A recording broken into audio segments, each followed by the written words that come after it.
জামাত ইসলাম চারিদিকে নির্বাচনীয় কাঠ ছড়িয়ে দিয়েছে। প্রচার প্রচারণার জন্য ডামাডোল বেজে উঠেছে। এই ডামাডোলটি সাধারণ জনগণ আরো ব্যাপক হারে বাজানো শুরু করেছে এবং বিএনপিকে নিয়ে বিভিন্ন জন বিভিন্ন রকম মন্তব্য শুরু করে দিয়েছে। তাহলে জামাত ইসলাম নির্বাচনীয় কি কাঠ ছেড়ে দিল, যে কারণে তারা চারিদিকে শুধু জামাত ইসলামের নাম ছাড়া অন্য কোনো নাম হচ্ছে না। জামাত ইসলাম যেন নির্বাচনী বিজয়ের দ্বার প্রান্তে চলে গিয়েছে, এমন একটি কাঠ যেন চারিদিকে ঘুরপাক খাচ্ছে। সে কাঠটা কি মূলত সাধারণ জনগণ সেটি নিয়ে ভাবছে। আপনারা কি জানেন?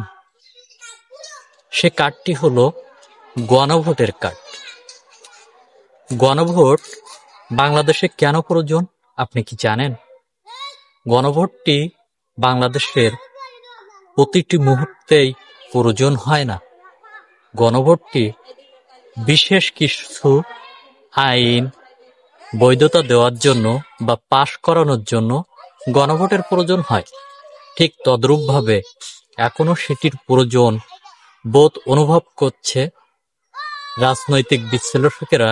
এজন্য তারা গণভোটের জন্য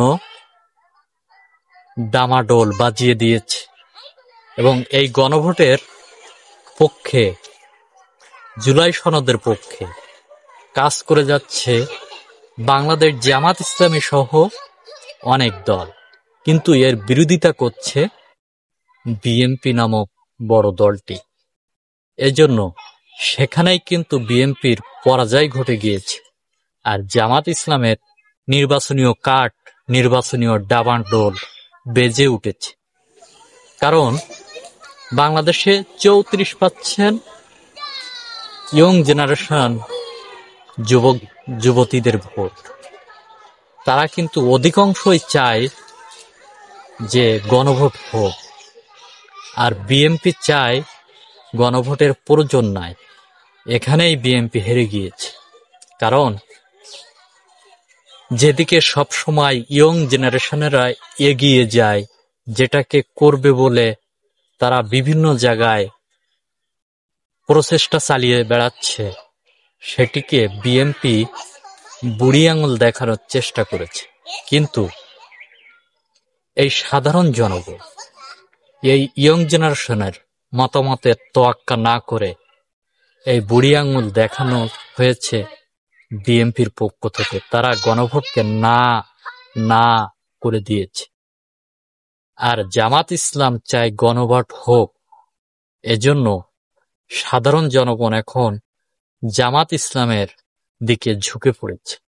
এজন্য জামাত ইসলাম যে কাঠ ছুড়ে দিয়েছে সেটিকে এখন বিজয়ের দ্বার প্রান্তে চলে যাচ্ছে।